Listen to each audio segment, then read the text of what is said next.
Welcome to పుష్పిన్ studios.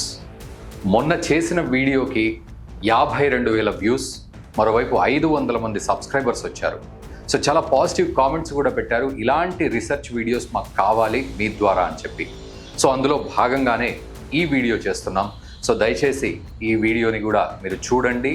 ఈ video నచ్చితే దీన్ని షేర్ చేయండి అండ్ లైక్ చేసి ముఖ్యంగా సబ్స్క్రైబ్ చేస్తే మాకు ఆ ఎంకరేజ్మెంట్ స్పష్టంగా కనపడుతుంది. సో ఈ వీడియోలో మనం ఒక కీలకమైన టాపిక్ గురించి మాట్లాడుకుందాం. సో అంతర్లీనంగా అటు ఉక్రెయిన్ రష్యా పరిస్థితులు ఏ విధంగా ఉన్నాయి, అసలు ఉక్రెయిన్ టార్గెట్ ఏంటి, ఇవన్నీ మనం ఈ వీడియోలో మాట్లాడుకుందాం. సో ముందుగా దయచేసి సబ్స్క్రైబ్ చేయండి. సో జెలెన్స్కీ లాస్ట్ టార్గెట్ ఎవరు అంటే పుతినేనా అనే డౌట్ వస్తుంది. అతన్ని చంపేంత వరకు కూడా యుద్ధం ఆపకూడదని జెలెన్స్కీ నిర్ణయించుకున్నారా అంటే అదే గనక జరిగితే మూడో ప్రపంచ యుద్ధం మొదలైనట్టేనా?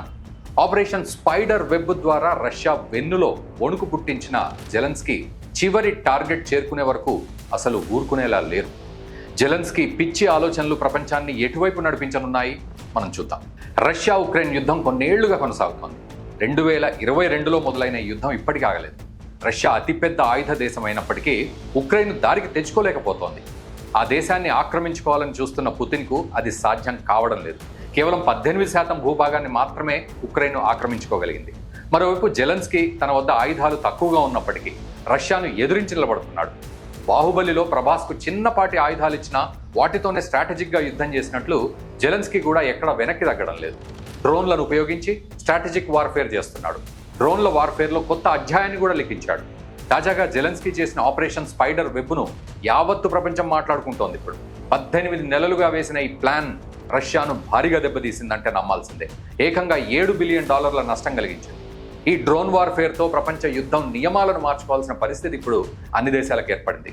అన్ని దేశాలు ఇటువంటి దాడి గనక తమపైన జరిగితే పరిస్థితి ఏంటి అని ఆలోచిస్తున్నాయి. అంతలా ఉంది జెలెన్స్కీ చేసిన దాడి. ఈ దాడి గురించి మనం ఈ వీడియోలో మాట్లాడుకుందాం. చిన్నపాటి డ్రోన్లతో రష్యా అత్యాధునిక యుద్ధ విమానాలను కూడా నాశనం చేశాడు జెలెన్స్కీ. 3 ఏళ్లుగా ఉక్రెయిన్పై రష్యా ముప్పేట దాడులు చేస్తోంది. దీర్ఘశ్రేణి క్షిపణులతో విరుచుకుపడుతోంది. ఇందుకోసం తన వద్ద ఉన్న బాంబర్లు Tu-22M3, Tu-95, Tu-116లు ఉపయోగిస్తోంది. వీటికి నావిగేషన్ సహకారం అందించేందుకు A-50 అవాక్స్ను ఉపయోగించుకుంటోంది.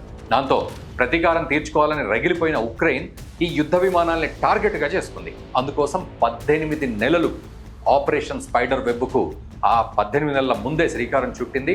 ఆపరేషన్ అమలు బాధ్యతల్ని సెక్యూరిటీ సర్వీస్ SBUకి అప్పగించింది. ఉక్రెయిన్ అధ్యక్షుడు జెలెన్స్కీ స్వయంగా ఈ ఆపరేషన్ను పర్యవేక్షించారు. తమ ఆపరేషన్ను అతి క్లిష్టమైన ఆధునిక యుద్ధ తంత్రం అని చెబుతూనే సైబీరియా సమీపంలోని బెలాయా, ఆర్కిటిక్ సమీపంలో కోలా ఐలాండ్లో ఒలేన్యా, ఇవానోవో, డియాగిలోవ్లో ఉన్న రష్యన్ ఎయిర్ బేస్ల దగ్గర 117 FPV డ్రోన్లను మోహరించింది.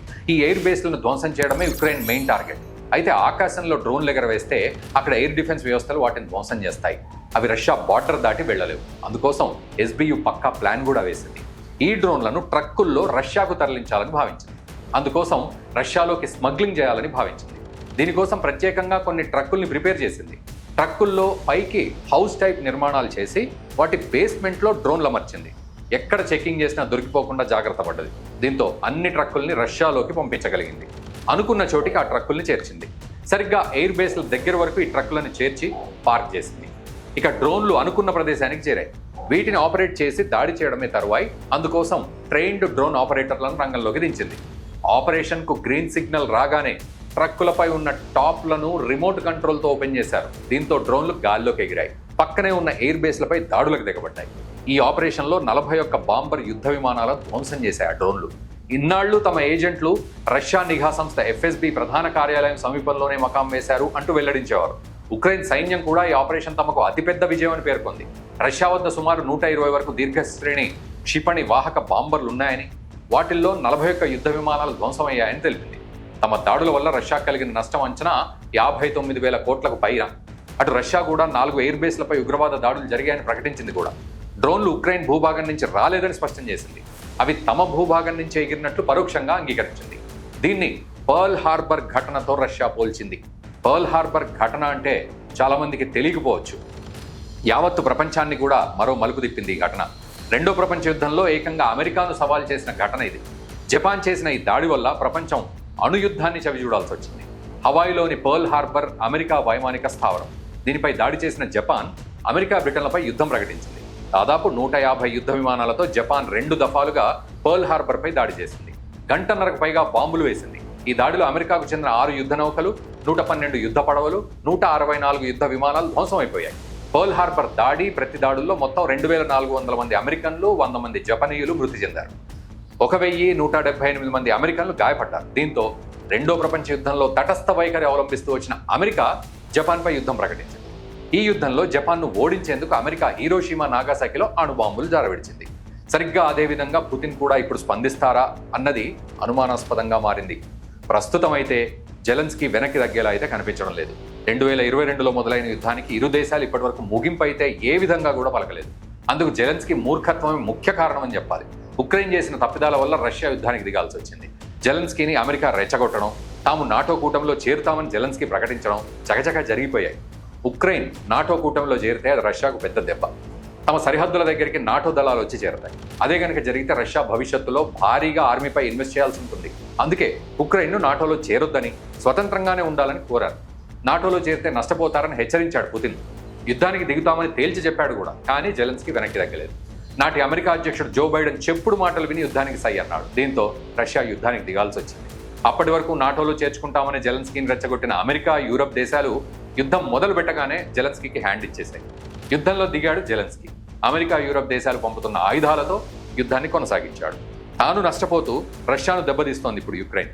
రష్యా ఎంత నష్టపోతే అంత తమకు లాభం చేకూరుతుందేమో అన్న కారణంతో అమెరికా, యూరప్ దేశాలు ఉక్రెయిన్కు ఆయుధాలు అందిస్తూనే ఉన్నాయి. అయితే ఇదంతా జెలెన్స్కీ తనకు మద్దతిస్తున్నారని భావిస్తున్నాడు తప్ప నాటో దేశాల వ్యూహంలో తాను పావుగా మారుతున్నాను అన్నది ఇప్పటికీ గ్రహించలేకపోతున్నాడు. ఇప్పటికే జెలెన్స్కీ అనాలోచిత వీరత్వం వల్ల ఉక్రెయిన్ భారీగా నష్టపోయింది. Institute for the study of war ప్రకారం 2022 నుంచి ఉక్రెయిన్ తన భూమిలో దాదాపు 11% కోల్పోయింది. 2014 నుంచి అయితే ఇప్పటి వరకు 18% కోల్పోయింది. ఇందులో క్రిమియా, డాన్బాస్లోని కొన్ని ప్రాంతాలు ఉన్నాయి. యుద్ధం వల్ల దేశ జీడిపి కూడా గణనీయంగా పడిపోయింది. రష్యాలో ధరల పెరుగుదల 9.5% ఉంటే ఉక్రెయిన్లో 12% ఉంది. ఉక్రెయిన్ ఆర్థిక మంత్రిత్వ శాఖ అంచనా ప్రకారం ఈ సంవత్సరం జీడిపి వృద్ధి 2.7% మందగించవచ్చని అంచనా. యుద్ధం కారణంగా 60 లక్షల కంటే ఎక్కువ మంది ఉక్రెయినియన్లు ఇప్పటికే యూరోప్కు పారిపోయారు. జర్మనీ, పోలాండ్, చెక్ రిపబ్లిక్ అత్యధిక సంఖ్యలో ఆతిథ్యం ఇస్తూనే ఉన్నాయి. మరో 10 లక్షల కంటే ఎక్కువ మంది ఉక్రెయినియన్లు రష్యాలో ఉన్నారు. యుద్ధంలో గాయపడినా మరణించిన వారి సంఖ్య 40,000 కంటే ఎక్కువే. ఇందులో చాలా మంది వైమానిక దాడులు, ఫిరంగి దాడుల్లో కన్నుమూశారు. మృతుల్లో 6,203 మంది పురుషులు, 669 మంది పిల్లలు ఉన్నారు. దీంతో పాటు ఉక్రెయిన్ దాదాపు 30 ఏళ్లు వెనక్కి వెళ్ళిపోయింది. మళ్లీ పూర్వపు స్థితికి రావడానికి చాలా ఏళ్లు పడుతుంది. లక్షల కోట్ల ధనాన్ని వెచ్చించాల్సి ఉంటుంది. ఇంత జరిగినా జెలెన్స్కీ మాత్రం వెనక్కి తగ్గట్లేదు. ఇతని పిచ్చి గనక పరాకాష్ఠకు చేరుకుంటే పుతిన్ హత్యకు ప్లాన్ చేసినా ఆశ్చర్యపోనక్కర్లేదు. అదే గనక జరిగితే లేదా జరగతుంది అని తెలిస్తే రష్యా అణ్వస్త్ర దాడి చేసినా చేయొచ్చు. మరి ఈ విషయంలో భవిష్యత్తు పరిణామాలు ఎలా ఉంటాయో తెలియాలంటే వేచి చూడాల్సిందే. ఇలాంటి ఇంట్రెస్టింగ్ అప్డేట్స్ కోసం మా ఛానల్ని సబ్స్క్రైబ్ చేయండి అండ్ ఈ వీడియోని షేర్ కూడా చేయండి. Thank you very much.